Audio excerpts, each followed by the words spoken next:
Kala ko si Tolentino na. Si Jinggoy Estrada muna pala. Senator Risa.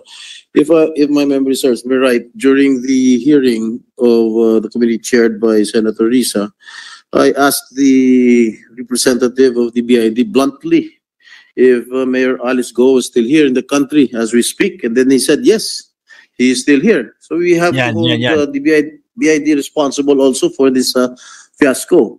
And one more thing, Mr. President, I don't think that Mayor Alice Go chartered a plane in Naiya. Dahil una-una, kilalang tao to. Mapera, masyado na-expose sa TV, so kilala. So I don't think nag-charter itong si Mayor Alice Go sa Naiya. Siguro nag-charter ng plane yan sa ibang maliliit na airport kung saan tahimik ang mga tao. Kaya nga po mga kababayan, lagi sa simula pa lang ho nitong video na to, sabi ko na wala ni isang Pilipino ang hindi kilala si Mayor Alice Go.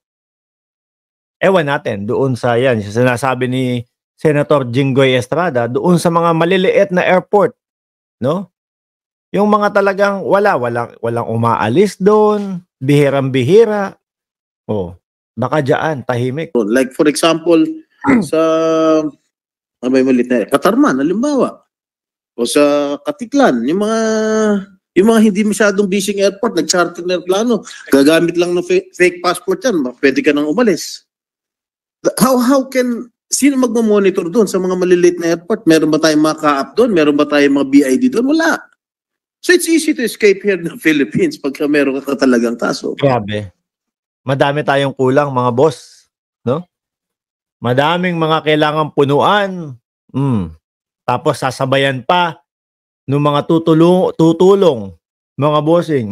Siguro yung iba, kaya biglang pumasok sa isip ko, di ba yung isa sa manager ng Pogo, isa sa big boss ng Pogo, saan nakita? Sa Davao? Davao Airport po. Baka maluwag doon sa Davao Airport. Mga kababayan. O baka doon din si Mayor Go. Di ba? Kung pumunta ka lang sa mga maliliit na airport, mag-charter ka ng plane, maraming pera eh. Punta ka Hong Kong, 2 oras nandun ka na. Wala na tayong hapon. Yun lang po, Mr. President. Thank you, Senator Jinggoy. Mr. President, one last point, if I may, to one of the points raised by the Senate President pro tempore. In fact, it appears in that initial information given by NBI and by another ASEAN immigration authority, it appears na si Guo Huaping used her Philippine passport in this flight last month. Salamat po, Mr. President. Mr. President, very short manifestations. Yes, Senator Villanueva. Thank you very much. First of all, let me congratulate and again commend our dear colleagues' observation on this particular issue, Senator Risa Ontiveros, because we have been experiencing this for quite a long time, and it's about time that we take the cudgels of really asking for the highest form of accountability to these government offices, Mr. President. Let me just remind the body in 2016 about the biggest human... Tanggapin nyo na, talo kayo. Duterte is coming back. Baka nga hindi matapos ang taon na to puro na-serve na yung warrant of arrest niya mga yan. Trafficking syndicate that we unearthed in this August chamber, in this institution, wherein more than 1,300 illegal workers in Clark ay na-unearth natin. And involved po dito, Mr. President, yung 2 deputy commissioner ng Bureau of Immigration na nakita rin natin sa TV, sa CCTV, na humingi ng 50 milyong piso. So talagang hindi bago, Mr. President, itong mga salarin at itong mga rascals ng industriya ng Pogo para i-bribe itong ating mga nangangasiwa ng border control natin. Pinapakita din ito, Mr. President, yung kalakihan ng challenge that we have on our hand about the inefficiencies of our system. So I join my colleagues in asking for these personalities, not only the lawyer that was mentioned by Senator Gatchalian, the NAIA personnel, the BI personnel, airport security groups, etc., na meron pong live warrant of arrest ito at nakakahiya na sa mga otoridad na may warrant of arrest ito for so long, hindi pa rin nila makita, hindi pa rin nila matunton kung nasan itong individual na ito. Maraming salamat, Ginoong Pangulo. Thank you. Alam niyo po mga kababayan, kasi yung mga kakulangan po ng gobyerno natin, yung mga kakulangan po ng mga Bureau of Immigration, etc., etc., magatawag yung mga loopholes. Ano?